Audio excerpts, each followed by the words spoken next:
Hi welcome back to my first mini vlog. Please ಎಲ್ಲರೂ support ಮಾಡಿ subscribe ಮಾಡ್ಕೊಳ್ಳಿ. ಇವತ್ತು ನಾನು ನನ್ನ ಹಸ್ಬೆಂಡು ನನ್ನ ತಂಗಿ ಊರಲ್ಲಿ ಜಾತ್ರೆ ಇರೋದ್ರಿಂದ ಹೋಗ್ತಾ ಇದ್ದೀವಿ. ಇಲ್ಲಿ ಮೆಟ್ರೋ ಸ್ಟೇಷನ್ ಪಕ್ಕದಲ್ಲಿರುವಂಥ ಸ್ವಾಸ್ಥ್ಯ ಕೆಫೆಯಲ್ಲಿ ನಾವು ನೈಟ್ ಆಗುತ್ತೆ ಇನ್ನು ಅವ್ರ ಊರಿಗೆ ಹೋಗೋದು ಅಂದ್ಬಿಟ್ಟು ಇಲ್ಲೇ ಊಟ ಮಾಡಿಕೊಂಡು ಹೋದ್ವಿ.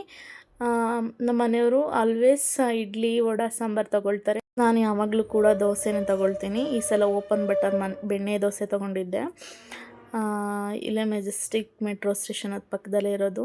ಟ್ರೈನ್ ಟಿಕೆಟ್ ತೊಗೊಂಡು ಇಲ್ಲಿ ಸ್ಟೇಷನಲ್ಲಿ ಇಳಿದ್ವಿ. ಪಾಪುಗೂ ಸ್ವಲ್ಪ ಸ್ನ್ಯಾಕ್ಸ್ ತೊಗೊಂಡು ಆಟೋ ಬುಕ್ ಮಾಡಿಕೊಂಡು ಅವ್ರ ಊರಿಗೆ ಹೋದ್ವಿ. ಇಲ್ಲಿ ಲೈಟಿಂಗ್ಸ್ ಎಲ್ಲ ನೋಡ್ತಿರ್ಬೋದು. ಜಾತ್ರೆ ತುಂಬ ಚೆನ್ನಾಗಿ ಜೋರಾಗಿ 12 ವರ್ಷಕ್ಕೊಂದ್ಸಲ ನಡೆಯೋ ಜಾತ್ರೆ ತುಂಬಾ ಚೆನ್ನಾಗಿ ನಡೆಯುತ್ತೆ. ಹೀಗೆ ನನ್ನ ವ್ಲಾಗ್ನ ವಾಚ್ ಮಾಡ್ತಾಯಿರಿ. ಮಿನಿ ವ್ಲಾಗ್ಸ್ ಹಾಕ್ತಾನೆ ಇರ್ತೀನಿ. ಅವಳಿಗೂ ಕೂಡ ಸರ್ಪ್ರೈಸ್ ಆಯಿತು. ನೆಕ್ಸ್ಟ್ ಮಿನಿ ವ್ಲಾಗಲ್ಲಿ ಸಿಗೋಣ. Thanks for watching. ಸಬ್ಸ್ಕ್ರೈಬ್ ಮಾಡ್ಕೊಳ್ಳಿ.